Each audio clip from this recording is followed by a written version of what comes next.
Most conversations about weight start with how to lose it. Some conversations go a little deeper and ask why it's hard. But here's a question almost no one ever asks. And until it's asked and answered, the body doesn't change. Not because it can't, but because it won't. And that distinction matters. Because when a body can't change, we look for solution. When a body won't change, we need understanding. A body that won't change is not defiant, it's not lazy, it's not broken, it's protecting something. What if the weight isn't just something you carry? What if it's something that's been doing a job? Not because you chose it, not because you're weak, but at some point it became useful. And before your mind jumps in to argue that, my weight isn't useful, stay with me. Because the body doesn't do anything without a reason. The body isn't random, it doesn't make mistakes. It doesn't hold on to weight out of spite. It organizes itself around survival first, long before comfort, confidence, or aesthetics even enter the picture. And once something proves useful to survival, the body does not let it go easily. Here's the truth most women have never been allowed to say out loud. Sometimes weight just doesn't protect you from pain. It protects you from exposure, from being seen, from being chosen, from being fully expected to show up. It doesn't mean that you want the weight. It means that at some point your nervous system decided, hey, this keeps me safe. The nervous system do not update themselves just because life changes. They update themselves when safety is felt, not explained. So even when the threat is gone, even when the season has changed, the body may still be living as if it hasn't. For some women, weight creates invisibility, and invisibility can feel safer than attention, especially if attention once came with pressure, judgment, or violation. If being seen once meant being criticized or objectified or expected to conform, then invisibility can feel like relief. For some women, weight lowers expectation. If your body is the problem, you don't have to risk being powerful, reading, or fully expressed. You don't have to risk failing after you try. You don't have to risk wanting more and not getting it. For some women, weight becomes a buffer against intimacy. Because intimacy brings closeness, desire, sexuality, being wanted. And not every nervous system learns that those things are safe. For some, closeness means loss of self, and others it meant obligation, and some it meant pain. So the body quietly creates distance, not consciously, but subconsciously and intelligently.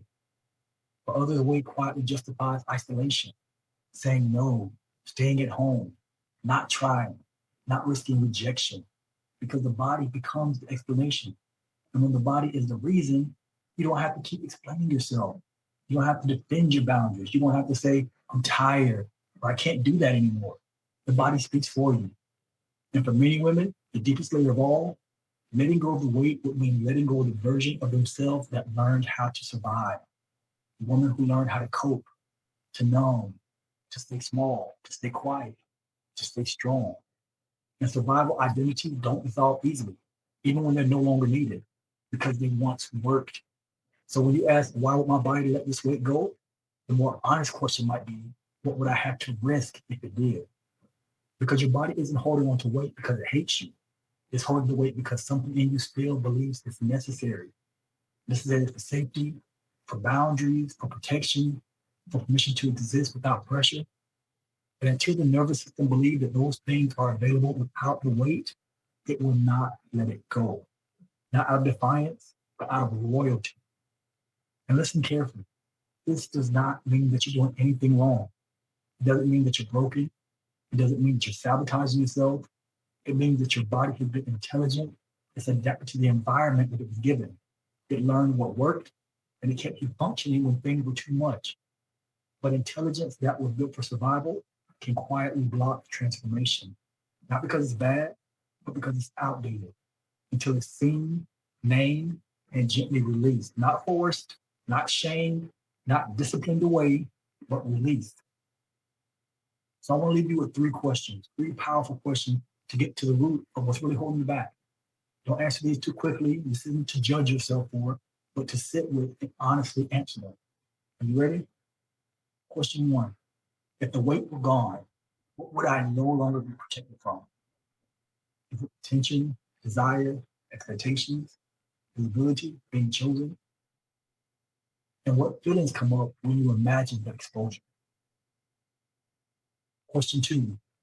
What has this weight allowed me to avoid emotionally, socially, or in relationships? What would I have to face if that avoidance disappeared? What conversations? What risks? What versions of yourself? Question three, the deepest one. Who would I have to let go of if I no longer needed this body for safety? And am I ready to release that version of me, even if she once saved my life? Weight doesn't release when it's fought. It releases when the reasons no longer exist to hold it. That's not weight loss, that's self recreation. If you feel brave, truly brave, I'd love to know what's one thing this weight may have been protecting you from. You don't need to explain it perfectly, you don't need to justify it, just name it. Share it in the comments if it feels right, or send me a private message if you're ready to explore more.